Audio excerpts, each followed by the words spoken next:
Begitu dinobatkan menjadi khalifah, dia bilang apa? Inna lillahi wa inna ilaihi raji'un, kata dia. Kalau kita alhamdulillah. Maka dia bilang ini musibah ni, kata dia. Jadi pemimpin tu musibah. Kalau lurus selamat, kalau tak lurus musibah. Akhlaknya luar biasa Umar bin Abdul Aziz ni.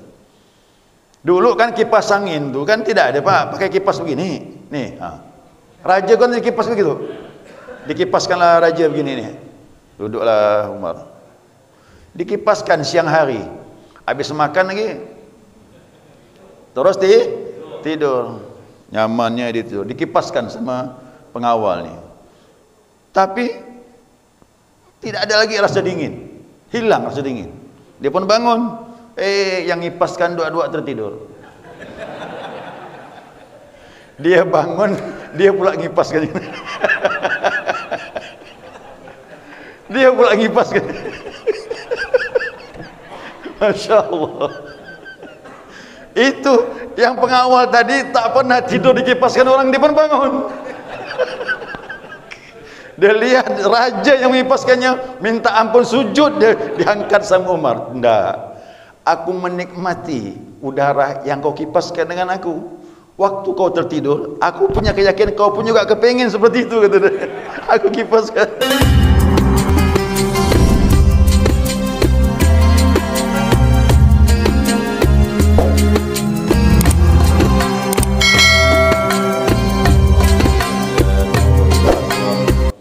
وسر الأسرار وترياك الأغيار ومفتاح باب اليسار سيدنا ومولانا محمد المختار وآله الأطهار وأصحاب الأخيار عدد نعم الله وإبضاله سبحانك لا علم لنا إلا ما علمتنا إنك أنت العليم الحكيم اللهم ذكرنا ما نسينا وعلمنا ما جهلنا ولا حول ولا قوة إلا بالله العلي العظيم.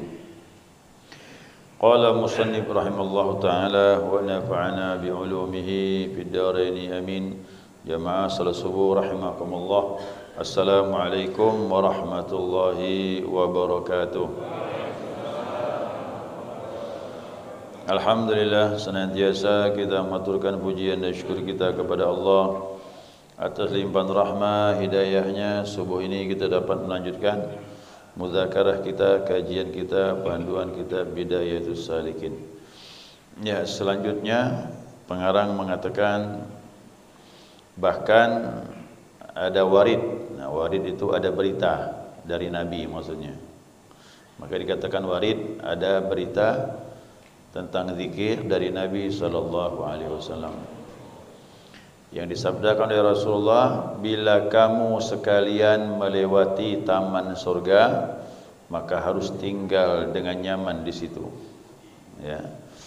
Dalam bahasa Arab itu kata Nabi, idza marartum bi riyadil jannah farta'u. Nah, begitu kalimatnya. Apabila kalian melintasi taman-taman surga, maka datangilah. Artinya mampirlah di situ, kata Nabi. Ya. Lalu sahabat berkata, wa ma riyadul jannah ya Rasulullah? Apakah taman surga itu ya Rasulullah? Qala, Nabi jawab, hilakuz zikri. Lingkaran-lingkaran orang yang berzikir kepada Allah. Jadi hilakuz zikri, berkumpul macam ini. Berkumpul begini, berzikir menyebut Allah. Tapi maknanya luas, kata ulama. Hilakuz zikri itu tidak hanya berzikir, kaji ilmu juga termasuk hilakuz zikri. Mengkaji tentang tauhid, tentang ayat-ayat Allah, tentang hukum-hukum Allah, bersama-sama menyebut Allah, itu namanya hilakuz zikri, lingkaran-lingkaran orang yang ingat kepada Allah. Jadi di mana orang berkumpul di situ, yang di situ diadakan majelis, yang majelis itu mengantarkan kita ingat kepada Allah, baik kaji ilmu, kaji fikih hukum, tentang tauhid, tentang tafsir, tentang zikir menyebut Allah, sama, itu namanya hilakul zikri. Jadi Nabi beri perumpamaan, kalau kau melintasi taman surga, datanglah. Bahasa Nabi ini kan bahasa kinayah. Kan surga belum ada tuh. Kan surga belum ada. Tapi Nabi menyebutkan, kalau kau ketemu taman surga, datang. Padahal surga kan belum. Nanti surga di akhirat. Nah, itu bahasa kinayah. Maka sahabat bingung, apa taman surga itu ya Rasulullah? Hilaku zikri, lingkaran orang yang berzikir. Makanya kalau kau ketemu tempat majlis ilmu, di sana menyebut Allah dan juga berzikir kepada Allah Subhanahu wa taala, datang, kata Nabi. Jangan lari. Ini habis salam langsung Allah manta jalan. Bukan Allah manta salam. Ya, langsung dia beranjak langsung. Panas dia duduk majlis zikir. Itu kadang-kadang saya bingung. Itu masalah iman. Kalau iman telah betul, dia tidak akan pernah meninggalkan majlis-majlis ta'lim, majlis zikir. Karena Nabi menyebutnya taman surga. Kira-kira mau tak masuk surga? Kan gitu maksud Nabi. Kalau kau kepingin surga, ketemu taman surga, datang. Di mana tuh? Ini lihilaku zikri ini. Lingkaran orang berzikir kepada Allah, kau tanpa sadari, kata Nabi, kau telah berada di taman surga. Tinggal menunggu mati saja. Mati pindahlah. Gitu maksudnya. Tinggal menunggu meninggal ya. Meninggal, dah proses, dah berada di taman surga. Termasuk kubur. Kuburan juga begitu, bisa berubah taman daripada taman surga. Dan bisa juga jurang daripada api. Terus kuburan juga begitu, bisa dirasakan itu. Cuman azab yang hakiki nanti, yang kekal nanti di akhirat. Ayo jemaah sekalian, jangan lagi meninggalkan taman surga, sayanglah. Ya, taman surga sayang. Ya. Ada orang pergi kepada kreasi itu. Oh, cantiknya taman nih. Saya bayang-bayangkanlah tuh. Bagaimana taman di surga lebih cantik lagi. Pada di situ, di taman itu tak bisa dapat. Tak lama layu. Ada perawatnya yang menanam, kasih pupuk. Kalau tak dirawat, mati. Taman surga tak dirawat lagi. Selama-lamanya begitulah indahnya. Di mana taman surga itu? Di dunia. Ayo kumpul kita berzikir kepada Allah, kaji ilmu Allah, pahami hukum Allah. InsyaAllah tanpa kita sadari kita telah berada di taman surganya Allah Subhanahu wa taala. Mudah-mudahan kita bisa berkumpul di taman surganya Allah. Ya, amin insyaallah. Nah,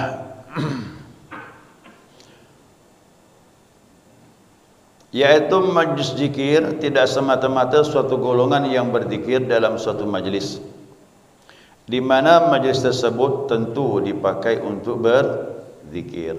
Jadi majlis-majlis yang dipakai untuk mengingat Allah Subhanahu wa taala. Serta para malaikat berkumpul di majlis tersebut dan dipenuhi dengan rahmat Allah. Nanti mengenai bab malaikat ni, pertemuan akan datang tu akan saya bawakan hadisnya pakai bahasa Arab itu. Ini kan diterjemahkan nih halaman sebelahnya itu. Tentang malaikat mendatangi majlis taklim, majlis zikir dan sebagainya.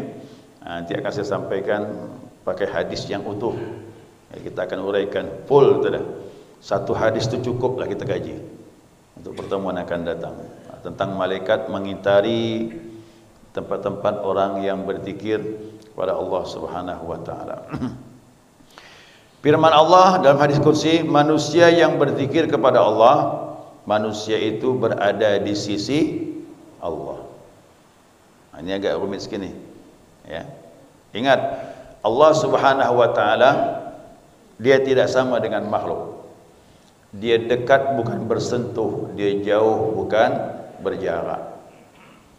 Tapi dia bisa dirasakan oleh orang-orang yang mengingatnya, yang zikirnya telah sampai terbuka hatinya antara dia dengan Allah Subhanahu wa taala. Makanya pada waktu orang berzikir, tatkala hatinya telah dibuka hijab yang menindingi dia dengan Allah, dirasakan Allah dekat dengan dia. Maka dikatakan di sini dia berada di sisi Allah Subhanahu wa taala. Ya. Orang-orang yang berzikir hatinya yang berada di sisi Allah, bukan tubuhnya. Oh, tubuh ini bersama makhluk. Tubuh saya ini di Masjid Darul Muttaqin bersama jamaah dalam kajian subuh. Ini tubuh. Tapi hati saya bisa bersama Allah. Ya, bisa bersama Allah. Kalau zikirnya sudah mantap, terbuka, dia rasakan Allah sangat dekat. Ini masalah hati saja. Ya, masalah hati saja. Dan orang yang meninggal di jalan Allah itu di mana? Ayo.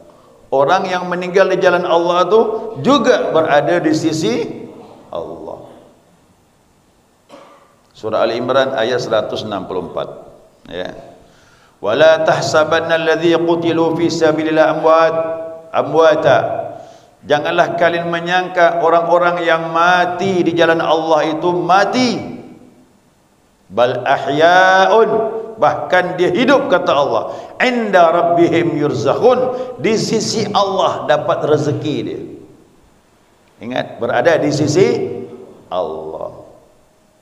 Nah, sekarang ni saya pengen ya, dengarkan baik-baik.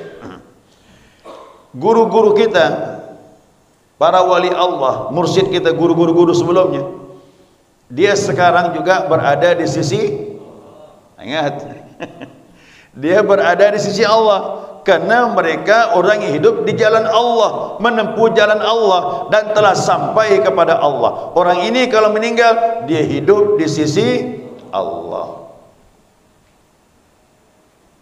Lalu kita ketemukan nih, kita ketemukan orang yang meninggal di jalan Allah berada di sisi Allah. Orang yang berzikir kalau sudah terbuka hatinya, hatinya berada di sisi Allah. Nah, ini ketemu nih. Makanya orang-orang yang meninggal di sisi Allah itu kadangkala bisa dilihat oleh orang-orang yang berzikir yang hatinya sudah berada di sisi Allah Subhanahu wa taala.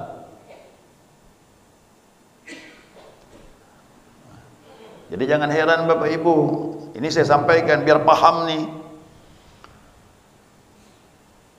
Para wali tidak mati. Kalau syuhada tidak mati, apalagi para wali. Wali itu lebih tinggi dari syuhada. Ya. Nah, kalau hati orang para wali berzikir kepada Allah, terbuka hatinya berada di sisi Allah, maka orang-orang yang berada di sisi Allah, para wali termasuk nabi pun berada di sisi Allah, dan itu bisa dilihat. Maka jangan heran orang berzikir bisa lihat nabi, bisa lihat gurunya. Kemarin saya sampai kalau tidak salah, di mana itu? Waktu Isra dan Mi'raj Nabi Muhammad sallallahu alaihi wasallam.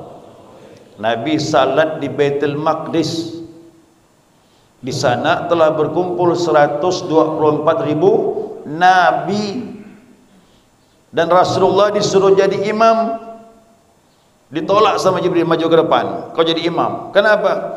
Karena nabi bapaknya roh. Nabi itu dijumpakan dengan roh-roh para nabi yang lain. Ayo, Rasulullah kan nabi terakhir, dikumpulkan dengan 124.000 nabi di Baitul Maqdis. Pertanyaannya, nabi-nabi yang datang itu roh atau jasad? Roh. Roh nabi dipertemukan dengan roh-roh nabi sebelumnya. Para wali juga begitu. Roh para wali yang hidup dipertemukan dengan roh-roh para wali yang sudah meninggal. Kenapa? Orang yang meninggal para wali ini berada di sisi Allah. Orang yang berzikir kepada Allah, hatinya berada di sisi, hati mereka menyatu, ketemu. Nanti di akhirat sama juga. Kita akan berkumpul dengan orang-orang yang kita cintai. Ya. Jadi sekarang tanamkan betul, hati kita ini kumpul sama siapa? Saya kalau ketemu orang yang saleh, saya cinta betul. Padahal baru ketemu, tapi hati bisa cinta kepada orang yang saleh. Apa sebab? Hatinya ada nur.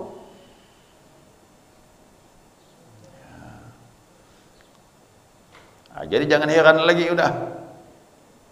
Ya, ikhwan-ikhwan kita ni berzikir, ngomong sama telefon, Ustaz, saya berzikir kemarin. Ngapa? Saya ketemu Abah, kata dia. Dalam zikir tu, ketemu mursyid. Tak masalah, memang begitu udah. Makanya rohani guru tu menuntun murid yang sedang berjalan. Kalau terbuka mata hati ini, nah, roh-roh itu kita bisa lihat. Bisa kita lihat. Tapi ingat, berzikir jangan ini tujuannya, cuman diperlihatkan oleh Allah. Seperti Nabi lah. Nabi waktu Isra dan Mi'raj. Waktu Isra macam mana? Linuriyahu min ayatina. Kami perlihatkan tanda-tanda kebesaran kami. Nabi lewat, lihat orang kena azab, orang yang ditusuk dengan besi, macam-macam tu, orang yang digunting lidahnya, itu dibukakan. Orang tarekat, Bapak Ibu sekalian, itu bisa dibukakan Allah seperti itu. Cuma tidak sama dengan Nabi SAW. Nabi lebih sempurna. Waktu itulah ya, seorang wakil talqin ngomong dengan saya ini, saya tanya, kenapa orang-orang berzikir itu bisa melihat Nabi, bisa melihat guru-gurunya? Nah, ini tadi pembahasannya. Orang yang berzikir itu hatinya berada di sisi Allah. Orang yang meninggal di jalan Allah itu juga berada di sisi Allah. Kalau begitu sama-sama berada di sisi, boleh ketemu. Roh itu tak terbatas dengan alam ini. Tak terbatas dia. Ya, siapa orang-orang yang hidup di sisi Allah? Siapa orang yang hidup? Ya. Ini ada sahabat. Sahabat. Namanya Thauban. Ya, Thauban. Thauban wajahnya susah. Putih. Nampak kesedihan dan air matanya menangis keluar. Lalu dia gelisah, tak bisa mandang wajah Nabi SAW satu hari. Nabi kan ada urusan, Nabi ada urusan satu hari. Thauban tak melihat Nabi. Nah, dia pun sedih. Satu hari Pak, sahabat tak lihat Nabi itu susah. Alangkah indahnya kita seperti itu ya. Orang tak jumpa kita susah dia. Ini kadang jumpa kita risau. Itulah Rasulullah tu punya daya tarik mak. Ya, sahabat tak jumpa Nabi susah dia. Mana Rasulullah ni? Mandang wajah jadi obat. Nah, susah hilang. Itu saya bilang beruntunglah orang yang wajahnya jadi obat. Kalau orang mandang senang, orang mandang. Coba lihat tu para wali Allah. Begitulah. Mandang wali saja senang, dah duduk ngomong puas rasa hati. Padahal tak ada urusan apa-apa tu Pak. Cuma datang ziarah, minta doa, cium tangan, senang dah hati itu. Karena dia punya daya tarik nurnya dia. Rasulullah apakan lagi? Jadi Thauban ni wajahnya pucat. Kenapa Thauban kau sakit? Enggak, kata dia. Begitu sore hari Nabi muncul, oh dia datangi. Nabi bilang, hai Thauban, kau sakit? Tidak ya Rasulullah. Kenapa? Aku tak lihat engkau satu hari, maka aku susah. Kata Nabi, kenapa kau susah? Tak melihat aku? Ya Rasulullah, sampai sekarang masih aku pikirkan, kata dia. Kalaulah aku meninggal nanti, kau pun juga kembali kepada Allah, kau dimasukkan dalam surga, aku pun masuk dalam surga. Tapi tentulah surgamu tidak sama dengan aku. Itu bayang kata kan?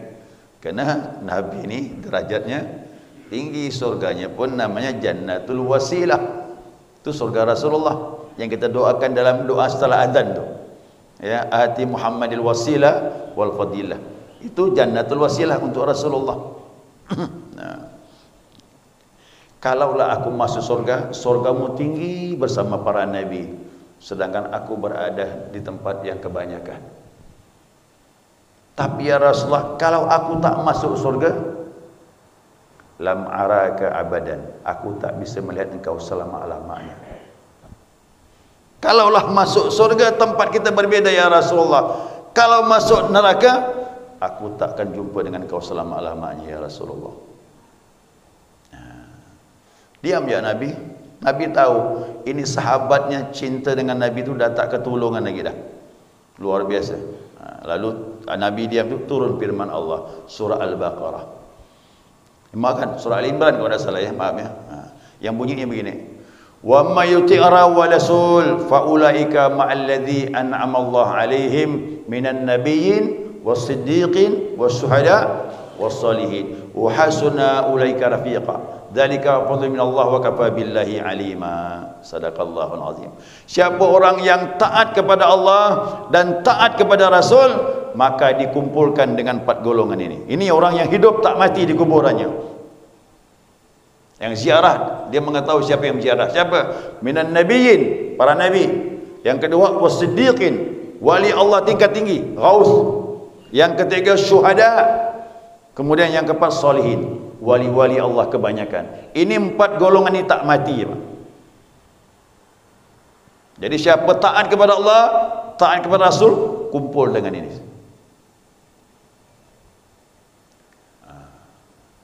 Di dunia kumpul dengan mata hatinya tatkala berzikir kepada Allah. Bisa melihat syuhada, bisa melihat para wali, bisa melihat para nabi. Begitu meninggal, tak kembali kepada Allah, kumpul betul dia dah, roh dengan roh.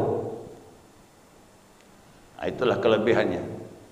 Ya, jadi kita berzikir ni masya Allah, tanpa kita sadari kita telah mengikat hubungan dengan orang-orang yang saleh.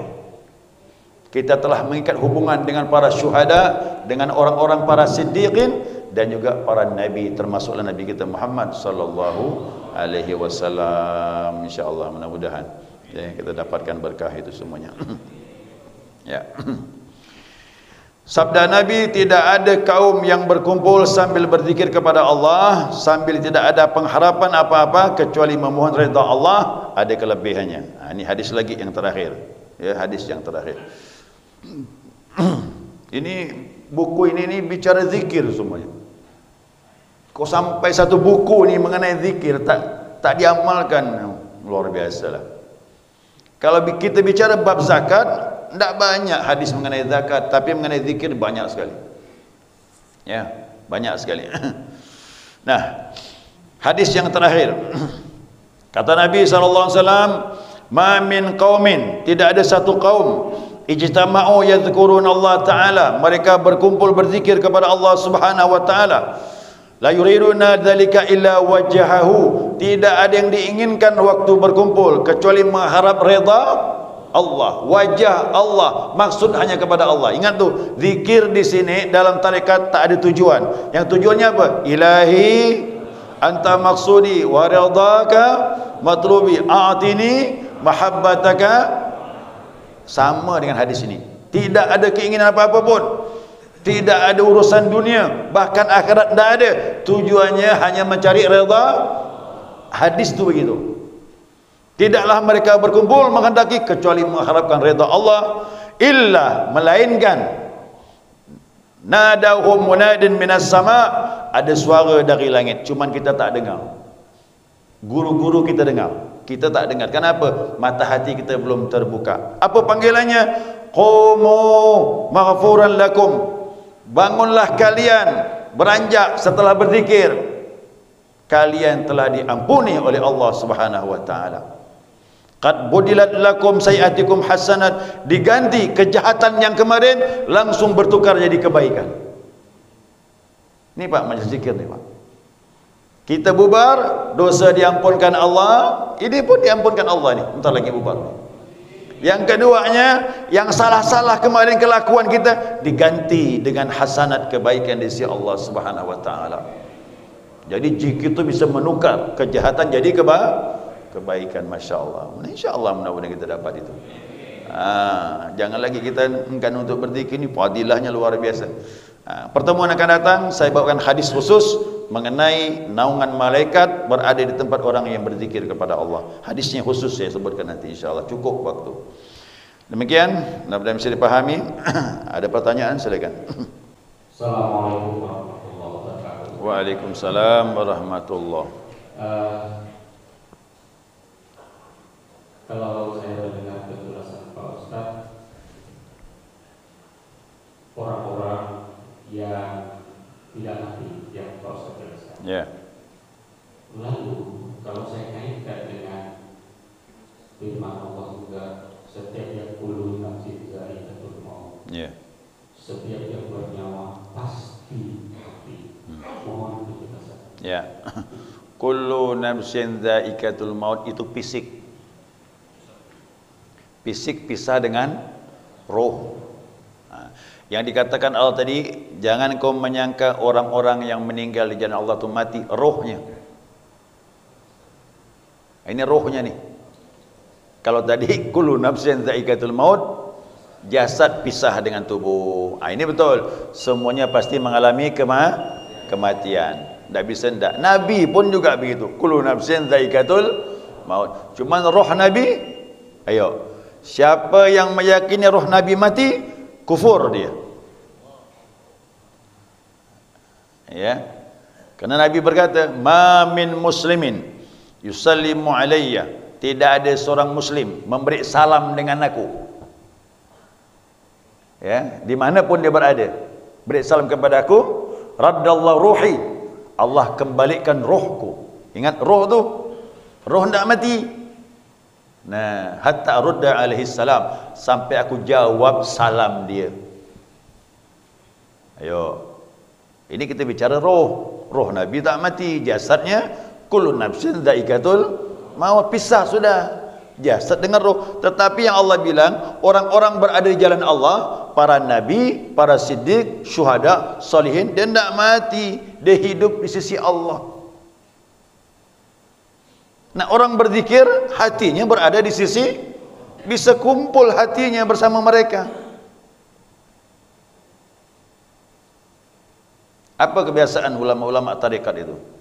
Amalan, zikir, khataman, manaqiban, ibadah-ibadah yang lain, fardhu sunnah. Keempat, dia pasti senang ziarah kuburan orang yang saleh. Siapapun dia, kalau sudah berjalan di jalan ini, dia akan senang ziarah ke kuburan orang yang saleh. Kerana bagi mereka, orang yang saleh tidak mati di kuburannya. Dan dia bisa dialog, ngomong.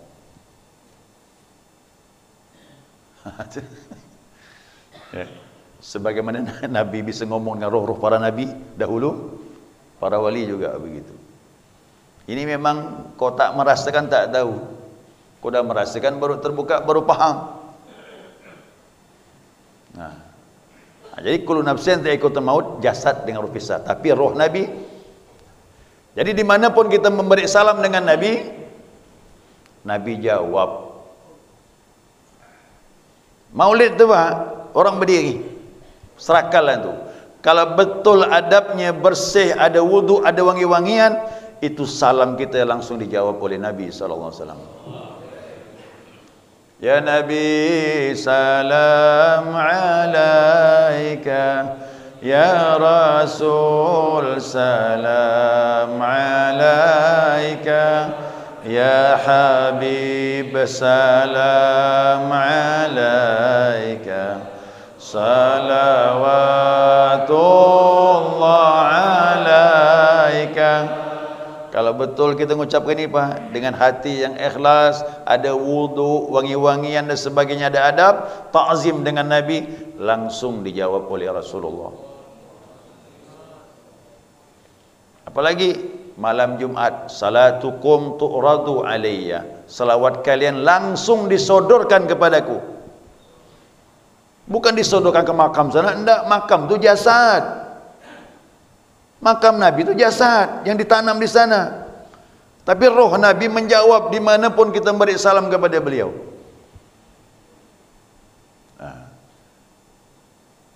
Para awliya juga begitu.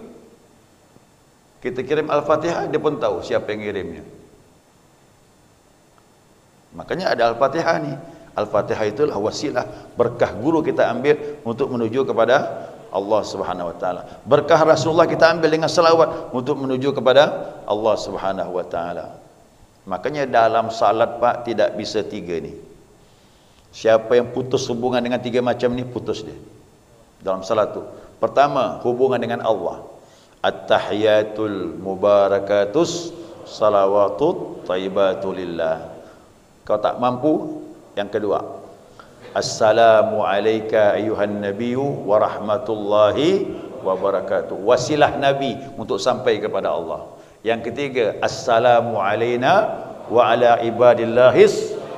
Itu guru-guru kita, para mursyid, para wali Allah. Mana boleh pisah tiga ni Pak? Orang saleh, Nabi, Allah. Amal kita macam mana? Ini tiga macam ni mengetahui amal kita. Sekarang pun dia tahu. I'malu fasyarallahu amalakum. Beramalah, Allah lihat amalmu. Allah lihat amal kita? Lihat. Wa rasul lihat tak? Kan tak bisa jawab tu. Rasul pun juga melihat amal kita dan Nabi mengetahui. Wal mu'minun, dan orang mukmin, para guru kita itu yang ikhlas kepada Allah pun mengetahui amal kita. Makanya mursyid itu mengetahui cacat hati kita ni. Maka kalau ada mursyid, dia beri obat. Ini amalannya, jangan buat begini. Mursyid itu doktor khusus dia, spesialis mengobat hati untuk dekat dengan Allah Subhanahu wa taala. Jadi yang kita maksud ini rohnya tak mati. Ya, rohnya tak mati. Nah.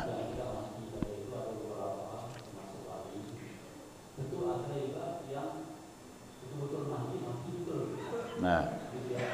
Ya, orang kebanyakan mati.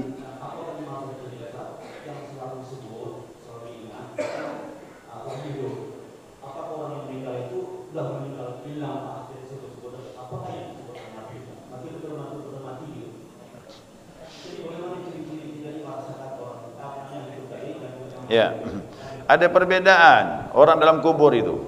Ya, orang mukmin berada di Iliyin, tempat yang tinggi dia. Ya, adapun orang-orang yang maksiat, orang-orang kafir sijin, terpenjara dalam alam barzah itu. Makanya alam barzah itu ya ada tempatnya, tapi maaf dia terkurung. Tapi orang-orang mukmin dia berada dalam barzah, tapi dia bebas. Bisa di Iliyin, kembali ke kuburnya. Jadi dia elastis dia. Tapi orang-orang maksiat, orang-orang kafir dalam penjara, dalam kubur dia. Para nabi tinggi tempatnya, roh pun tidak sama tempatnya. Nah, orang syuhada macam mana? Di dalam paruh buyung, burung-burung berterbangan, di situlah dia rohnya mampir, berterbangan di taman-taman surganya Allah Subhanahu wa taala. Itu para syuhada. Jadi ada perbedaan. Nah, kita ini kalau umpamanya orang kebanyakan, syukur alhamdulillah berada dalam barzah, tidak masalah. Yang pentingnya nyak tidur. Jangan tak tidur Bang, dipelasar dengan malaikat tu. Itu yang tak kuat tu. Orang kafir tu begitu jasad dia, habis dia. Ya, diazab dengan Allah SWT. Orang mukmin, orang muslim maksiat sama, terpenjara dalam alam barzah itu dengan azab. Nah, orang muslim kebanyakan yang dia taat, nah dia bisa nyenyak tidur. Ya, nyenyak tidur. Paling-paling orang datang ziarah dia jawab salam. Tapi dia nyenyak beristirahat. Itu dah alhamdulillah. Tapi guru-guru kita rohnya tinggi tempat dia. Dia elastis, tidak terkurung dalam sijin itu. Itu disebutkan dalam kitab Ruh karangan Ibnu Qayyim Al-Zawji. Nah, jadi roh ini memang sulit memahami, tapi dapat diketahui sekilas saja. Itu pun dibuka oleh para ulama. Para ulama itu.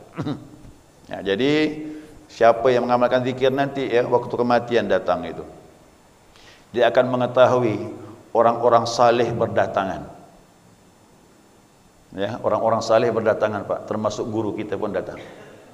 Ini kalau guru kita seorang wali Allah, oh dia akan datang menasihati kita bersiap-siap menghadap Allah Subhanahu wa taala.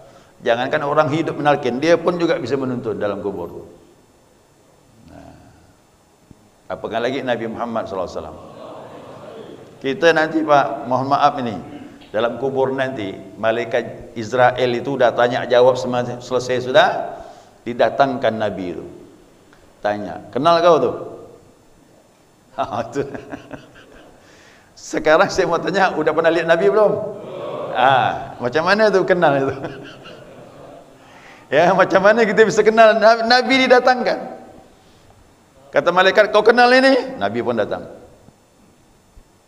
Kenal, kata orang mukmin. Dialah Muhammad Rasulullah. Kau bisa kenal? Karena dah berhubungan di dunia. Taat sama Allah, zikir, berselawat. Oh, ini jalinan kita ni. Apalagi Fatihah-Fatihah Nabi terus tu. Ini hubungan kita dengan Nabi. Udah terjalin waktu hidup, meninggal, ketemu, kenal.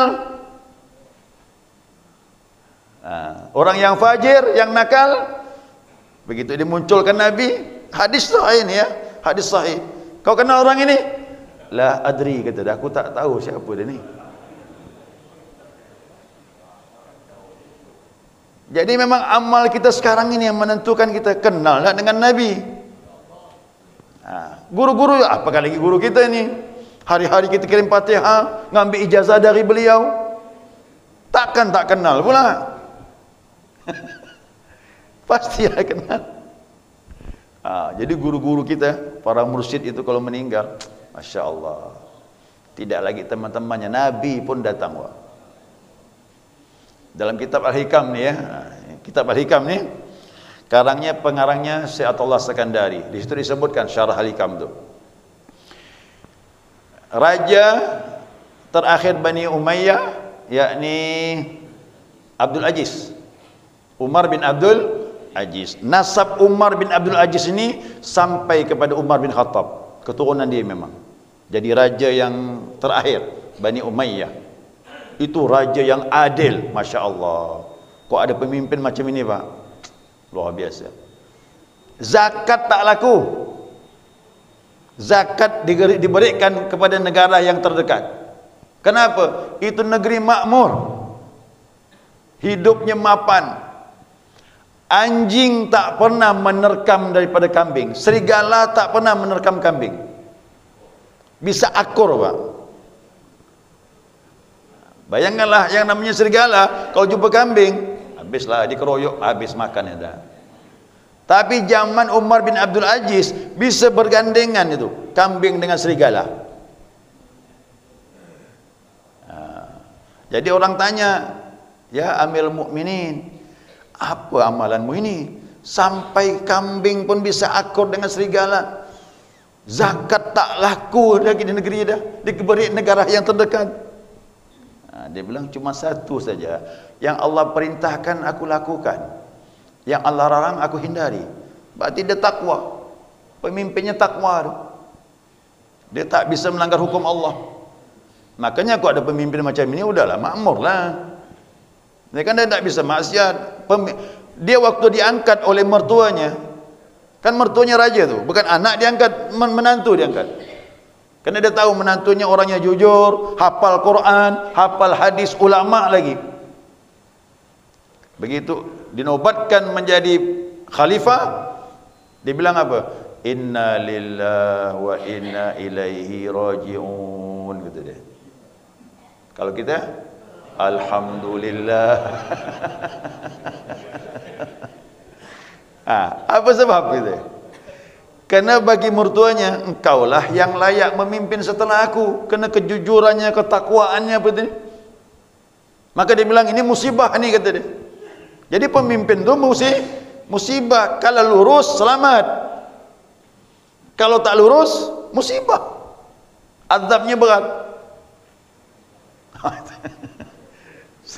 Sampai ada ungkapan pemimpin tu kaki kanannya di atas bumi, kaki kirinya di neraka Jahannam. Bisa tak dia menarik kaki ini ke atas? Tergantung sejauh mana dia bisa membimbing ini. Meninggal Umar bin Abdul Aziz ni, insya-Allah. Saya ni cerita Umar ni Pak, nangis ya.